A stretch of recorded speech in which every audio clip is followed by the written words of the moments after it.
नमस्ते, आप सभी का स्वागत है मेरे यूट्यूब चैनल के फैशन में। आज मैं आपको बताने वाली हूँ कटोरी ब्लाउज़ की पेपर कटिंग बहुत आसान तरीके से कैसे की जाती है। और ये मेरा मेजरमेंट है और इसी के हिसाब से हम 28 छाती के लिए पूरा पेपर कटिंग करेंगे। तो इसी हिसाब से आप कितना भी छोटा या बड़ा साइज़ का पेपर कटिंग करके कटोरी ब्लाउज़ सिल सकते हो। तो मैं सबसे पहले अभी बैक पार्ट का निशान लगाऊंगी। हमारे जो ब्लाउज की लंबाई है वो 12.5 इंच है। तो बैक पार्ट के लिए हम 12.5 प्लस 1 इंच मतलब 13.5 का लंबाई लेंगे।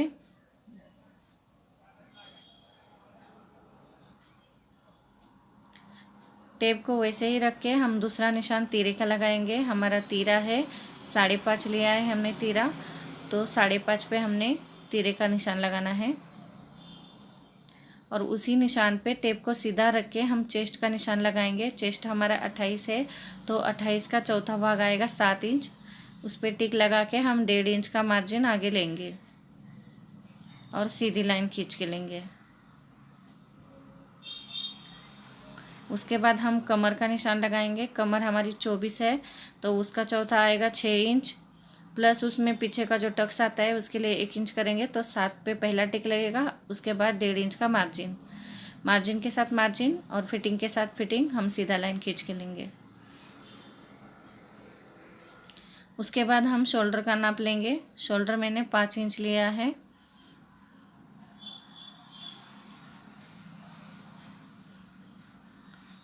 पाँच इंच का शोल्डर लेके हम सीधा काटकोन बनाएंगे। उसके बाद 1.25 इंच पे हम बैकग्राउंड का शेप देंगे।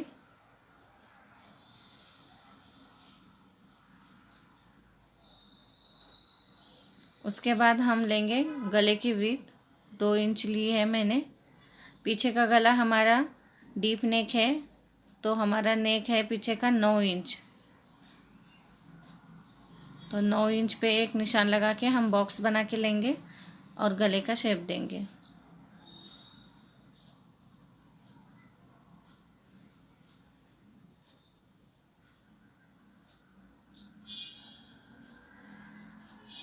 उसके बाद हमें पीछे का जो टक्स लगाना है उसके लिए टेप हम कमर के नाप पे रख के उसका सेंटर निकालेंगे। और जो हमारा पीछे का टक्स है उसकी लंबाई 4.5 इंच रखेंगे और आधा आधा इंच का दोनों साइड में दबाव आएगा टक्स का।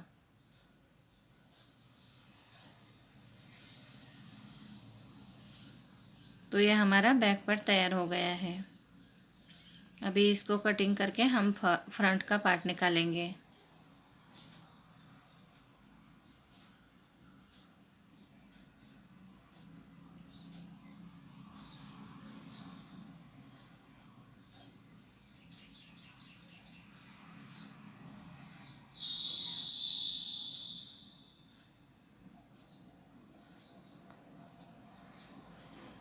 ऐसे करने से हमें दोनों पल्ले एक साथ मिल जाते हैं, बैक और फ्रंट का।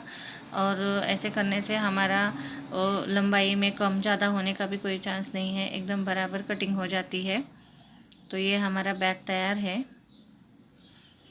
अभी हम फ्रंट के लिए देखते हैं कैसे कटिंग करेंगे। दूसरा पेपर लेना है हमें फ्रंट करने के लिए, फ्रंट कटिंग करने के लिए। और जो हमने पेपर लिया है वो बैक से आधा इंच बढ़ा के लेना है नीचे से। जो हमने बैक पार्ट रखा है उसके नीचे आधा इंच बड़ा करके नीचे वाला पेपर लेना है। बैक के लिए हमने पूरी लंबाई प्लस 1 इंच लिया था, अभी फ्रंट के लिए हम पूरी लंबाई प्लस 1.5 इंच लेंगे। और बाकी पूरा जैसे है वैसे ही बैक का पार्ट हम ड्रॉ करके लेंगे।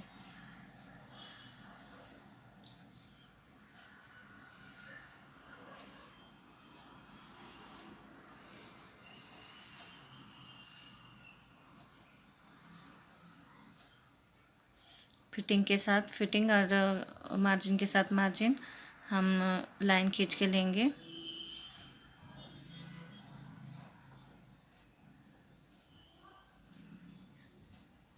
अभी जो हमने बैक के आर्म होल का राउंड शेप दिया है उसको हम फ्रंट वाला शेप दे के लेंगे।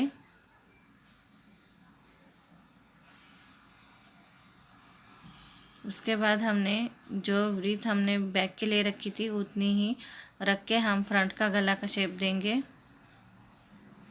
हमारा फ्रंट नेक है 6 इंच। बॉक्स बना के हम गले का शेप दे के लेंगे।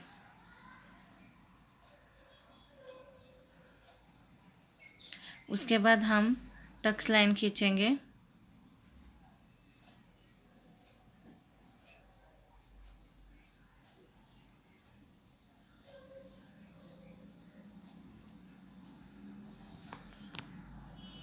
अब हम योक पट्टी निकालेंगे। 2.5 इंच दोनों साइड में निशान लगा के हम सीधी लाइन खींचेंगे और हुक बटन के साइड में 1 इंच फिर से ऊपर लेके एक निशान लगाएंगे और जो सीधी लाइन खींचे है उस पे 3 इंच पे एक टिक करेंगे और योक पट्टी का शेप देंगे। तो ये हमारी योक पट्टी तैयार हो गई है। अभी योक पट्टी पे सीधा टेप रख के उसका सेंटर निकालेंगे और एक निशान लगाएंगे। उसके बाद हम जो फ्रंट का आर्म होल का निशान लगाया है उधर से 2 इंच अंदर पे एक निशान लगाएंगे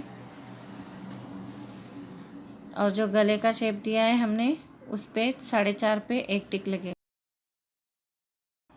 और कटोरी का शेप दे के लेंगे। तो ये हमारे तीनों पार्ट निकल गए हैं, मगर हमारा जो तीसरा पार्ट है वो हमें बढ़ा के लेना है और 1 नंबर और 2 नंबर हमारा जैसा है वैसा ही हम कपड़े पे रख के कटिंग कर सकते हैं।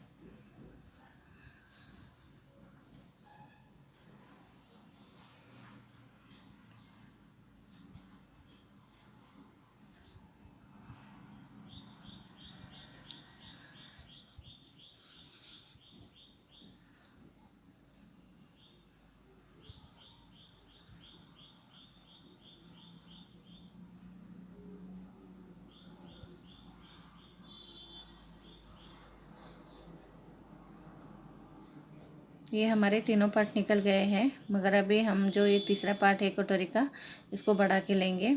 ये 2 जैसे है वैसे ही रखेंगे। अभी मैंने दूसरा पेपर लिया है, उस पर जो हमारी रफ वाली कटोरी है उसको ड्रॉ करके लेंगे।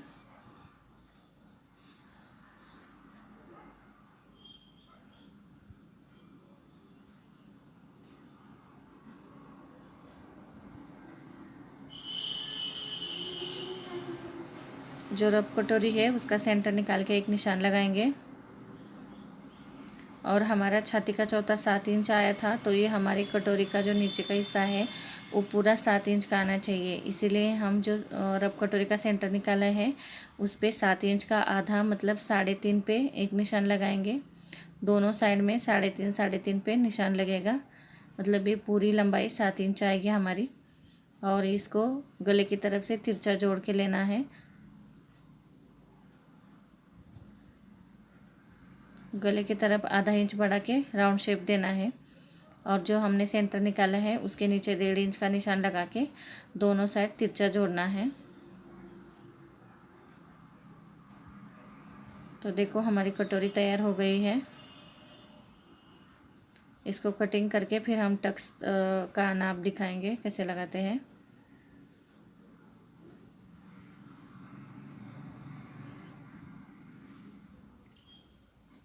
बहुत आसान है, आप कितना भी छोटा या बड़ा नाप हो ऐसे ही कटोरी निकाल सकते हैं, बढ़ा सकते हैं। अभी हमने जो टक्स लाइन ली थी उसी टक्स लाइन के नीचे लास्ट तक हम टक्स की लंबाई रखेंगे और हमारी रफ कटोरी 5 इंच की थी, तो दोनों साइड में सिलाई के लिए आधा इंच छोड़ के 2.5 इंच पे निशान लगाएंगे और जो अंदर जो बच रहा है वो हमारा टक्स में दबाव आएगा। तो ये हमारी कटोरी तैयार हो गई है।